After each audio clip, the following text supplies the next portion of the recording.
அனைவருக்கும் வணக்கம். Mutual fund portfolio டே 43 super ரெக்கவரிங்க. 0.5% positive இருக்குது. அதாவது கிட்டத்தட்ட 7,000 பாசிட்டிவ் கிடைச்சிருக்கு.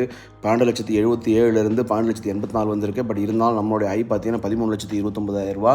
ஸோ அந்த ஹையை தொடர்றதுக்காக வெயிட் பண்ணிகிட்ருக்கோம். நிறைய பேர் கொஸ்டின் கேட்டிருந்தீங்க, ரிட்டையர்மெண்ட் ஃபண்டை ஏன் சூஸ் பண்ணிங்கன்னு. ஒன்றும் இல்லைங்க, ஒரு புதுசாக ஒரு விஷயம் தொடங்கும் போது நம்ம லாக் பண்ணிக்கணுங்க. ஏன்னா பார்த்திங்கன்னா நமக்கு கண்ட்ரோல் இருக்காது, எமோஷனல் அதிகமாக இருக்கும். ஸோ சீக்கிரமாக பார்த்திங்கன்னா அந்த ஒரு பிஸ்னஸ்லேருந்து அந்த ஒரு இன்வெஸ்ட்மெண்ட்லேருந்து வெளியே வந்துடுவோம். அதனால் நம்மளே ஃபஸ்ட்டு இனிஷியலாக நம்ம லாக் பண்ணிக்கணுங்க. நம்ம இதெல்லாம் பார்க்கக்கூடாதுங்க. இந்த ஃபண்டு அதிகமாக லாபம் கிடைக்குதா, அந்த ஃபண்டு அதிகமாக லாபம் கிடைக்குதான்னு.